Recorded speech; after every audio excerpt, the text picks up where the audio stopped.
Ka sjellën vëmendje që edhe Trump ishte i shqetësuar për sa i përket këtij vendimi. Makët kishin një shprehje dhe thoshin tirania elitei. Tirania elitei do të thënë tirania e elitave. Aktualisht Evropa po rrshket në atë që njihet si një nga 6 qeveriset që përcaktonte Platoni, dhe kjo është qeverisje tiranike. Po kërkon të imponoj patjetër zgjidhjet dhe të mbaj pushtetin me çdo kusht. Dhe kemi një ndryshim në Evropë të madh nga ajo Evropa e para luftës së dytë botërore dhe Evropa pas luftës së dytë botërore. Ndryshimet politike, kemi pasur një ndryshim të skenës politike.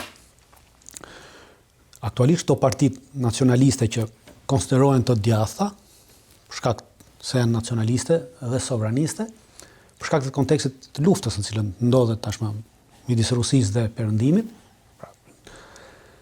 dhe ka ndryshuar. Pra partitë e djathta ishin ato që para luftës së dytë botërore dhe pas luftës së dytë botërore vazhdonin të qëndronin dhe të bënin thirrje për të bërë luftë kundër Rusisë. Po. Partitë e majta ishin ato që kërkonin paqe me Rusinë dhe bën paqe me Rusinë. Nëse tashmë ka ndryshuar komplet konteksti, janë partitë e djathta ato që thonë të bëjmë paqe me Rusinë dhe partitë e majta ato që thonë të bëjmë luftë me Rusinë.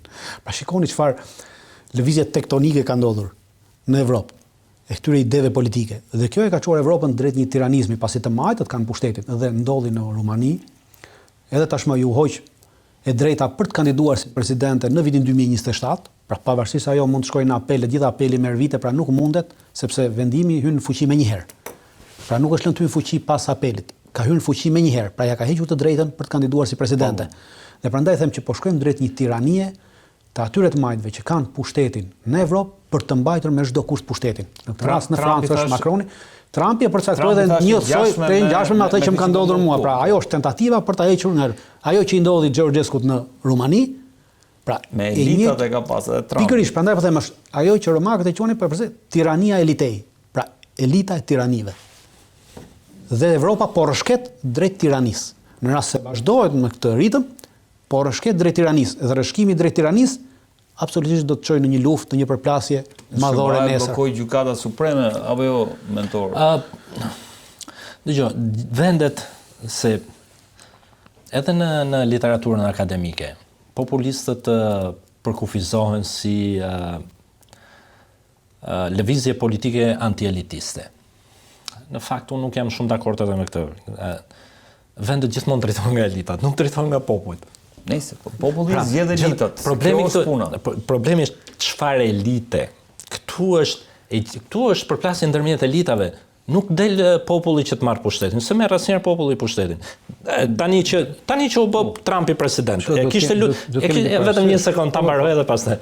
Në çdo kushtetues përcaktohet që populli delegon pushtetin nëpërmjet përfaqësuesve. Po pra, po janë elitat ato që qeverisin.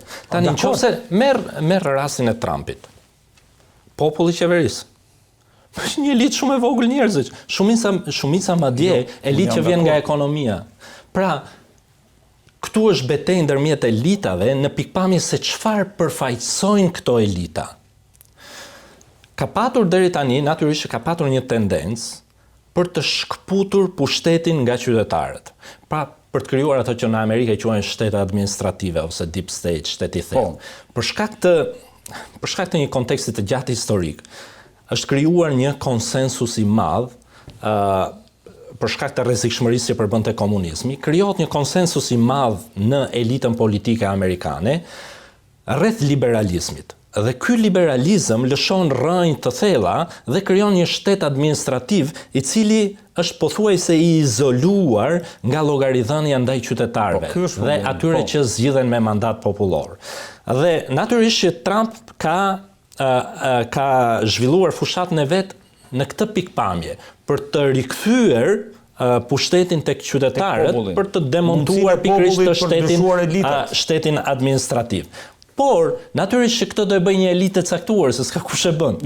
Çështja është që sa janë të legjitimuara elitat me vot popullore, pra me pjesëmarrjen e popullit në qeverisje. Ajo që ka ndodhur në Francë, për fat të keq të demokracisë franceze, është skandaloze, sepse Për shkak të rritjes së kësaj të lëvizjes së Le Penit, ka patur një solidarizim nga palët e tjera për ta mbajtur jashtë pushtetit këtë parti politike. Mirë, po kjo ka minuar demokracinë, sepse ka minuar vullnetin popullor. Tani, diskutimi është ta lëm për shkak të demokracisë pjesëmarrjes së qytetarëve në vendimarrje, ta lëm këtë parti e cila shihet si një parti ekstremi, ksenofobe, kështu me radhë, që të marrë pjesë në pushtet, apo të krijojmë atë që quhet firewall, pra murin e zjarr, që të mos e lëm asnjëherë që kjo parti të mos marrë pushtet. Deri tani janë përdorur mekanizma demokratik, koalicione ndërmjet partive të tjera për të penguar ardhjen në pushtet të Le Penit. Ka funksionuar demokracia. Pra ka funksionuar demokracia. Tashmë është hequr dorë. Tani jemi në një moment shumë delikat, ku kemi një vendimarrje gjykate që penalizon Le Penin për të marrë pjesë në zgjedhje demokratike dhe për të lejuar qytetarët francezë që të vendosin. A e ka bërë gjykata duke patur këtë mendim nga mbrapa? Këtë s'mund ta them. Po sigurisht. Sepse në përgjithësi gjykatat franceze janë gjykatat pavarura që vendosin edhe në Amerikë mendonim se ishin pavarura. Unë po them, nuk kemi të dhëna për të vërtetuar të kundërtën. Qofse do kishim të dhëna për të vërtetuar të kundërtën, jam dakord. Kemi deklaratën e gjykatës në vendimarrje të kësaj dhe vendimi i zbardhur deri tash i gjykatës, për të thënë që thotë gjykata që nuk është gjetur provë të implikimit direkt të zonjës Marine Le Pen në marrjen e fondeve të Bashkimit Evropian, në përvetësimin e fondeve të Bashkimit Evropian, se për këtë është dënuar për përvetësimin e fondeve të Bashkimit Evropian, por po jo për përvetësim personal. Po antarët e partisë të saj thotë për emërim në pozicione të Parlamentit Evropian të antarëve të partisë për të bërë punën e partisë dhe jo për të bërë punën për cilën janë emëruar. Se kjo është ideja. Po këtë bëjnë të gjithë. Dakord, por nëse shkelje ligjore, natyrisht mund të ketë një tendencë nga gjykata, nuk e përjashtoj mundësinë që ka tendenca e gjykatës. Kjo është tendenca e gjykatës, se ka vënë të se për të s'ka gjetur asnjë fakt. Ne kemi një sistem gjyqësor. Ne nuk mund dalim mbi sistemin gjyqësor. Ne dalim mbi sistemin gjyqësor. Në rast se sistemi jon gjyqësor është vënë në shërbim të politikës automatikisht elitave. Me çfarë instrumenti? Me çfarë instrumenti ti dorëzosh vendimin e gjykatës? Do jetë një vendim gjykate, se s'ka rrugë tjetër. Protestave? Jo, çfarë proteste? Protesta nuk përcakton vendimin e gjykatës. Aty ka marrë pushtetin ligjor pastaj më. Ne kemi kaluar në diktaturë drejt një përplasje. Ne kemi në gjykatë atje, kurse këtu gjykata po bëhet palë dhe mund ta çojë drejt përplasjes. Nuk merr vendime ligjore populli, s'ka si merr. Jo, s'ka për të marrë vendime po si bëhet? Pra ndryshon pushtetin. Atëherë shkon drejt përplasjes pushtetin dhe po pra ky është çështja. Ose zgjidhet në mënyrë ligjore dhe zëri i fundit në pikpamjen të sundimit të ligjit është gjykata, sistemi gjyqësor në tërësi, sepse tani jemi vetëm në shkallën e parë, ose pastaj çohet populli dhe fillon luftë civile, se ose kryen ngritje, nuk ka rrugë tjetër. Në fakt partia e saj ka bërë thirrje për protesta, pra. Bëri thirrje për protesta dhe pra shikohet javës që vjen të fillojnë protestat. Protesta mund të ketë, problemi është që nuk ka rrugëzidhje me protesta, sepse nuk është një vendimarrje nga një aktor politik. Kjo është një vendimarrje nga gjykata. Gjykata nuk vullneti i gjykatës nuk përcakton nga vullneti i popullit. Protesta ndikon në vendimarrjen e gjykatës tjetër.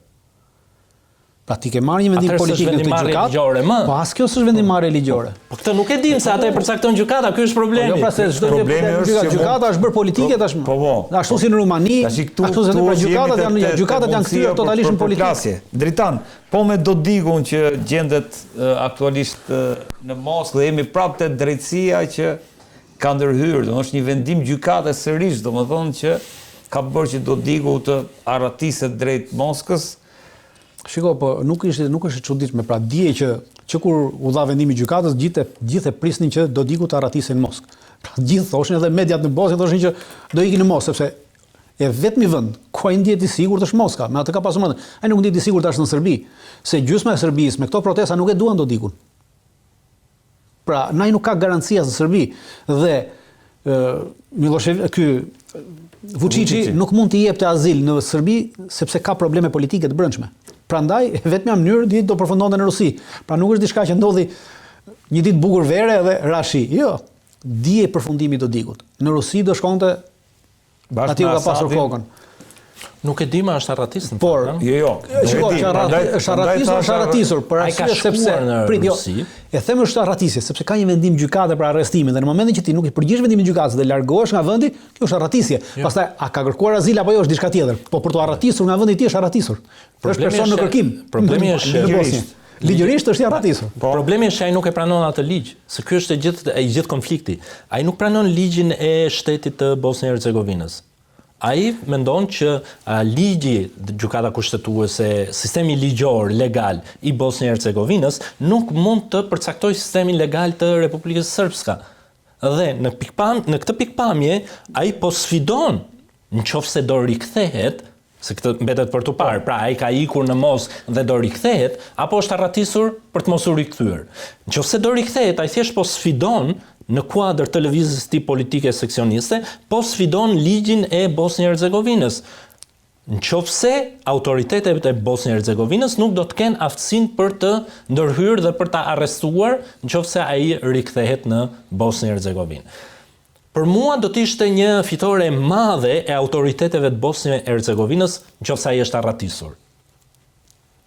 Pavarësisht se nuk arrestohet, por do ishte një fitore e madhe, pse? Sepse demonstron që këtu funksionon ligji dhe ai i friksohet sundimit të ligjit. Por nëse rikthehet dhe nuk ka pasoja, aty praktikisht de facto ligji në Bosnjë-Hercegovinë nuk funksionon. Po pse drejtan thua nuk do mbetet problemi, problemi është nuk mundet që Dodiku nga Rusia kemi një problem. Të organizojë pas mbarimit luftës së ftohtë ran ideologjit. Pra ne kemi tashmë vetëm njerëz që flasin. Pra kemi populista. Populistat dhe asnjëri prej këtyre populistave nuk ka arritur të krijojë ideologji. Pra rreziku është kur ti krijon një ideologji dhe ti ikën dhe mbetet ideologjia.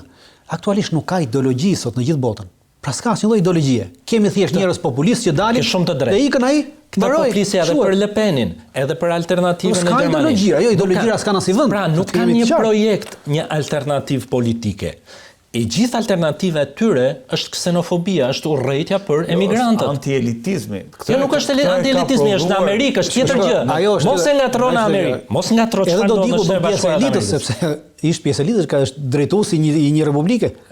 Mos ngatro çfarë ndodh në Shtetet Bashkuara të Amerikës me atë që ndodh në Europë. Trumpi tha është në Shtetet Bashkuara të Amerikës ka një kontekst tjetër. Aspektin gjyqësor. Ka një përvojë krejt tjetër historike. Në Europë ka një përvojë krejt tjetër historike. Në Shtetet Bashkuara të Amerikës, Trumpi është zgjedhur me shumicë të popullit amerikan për të realizuar një projekt i cili ka qenë krejtësisht transparent dhe dihet se çfarë projekti është.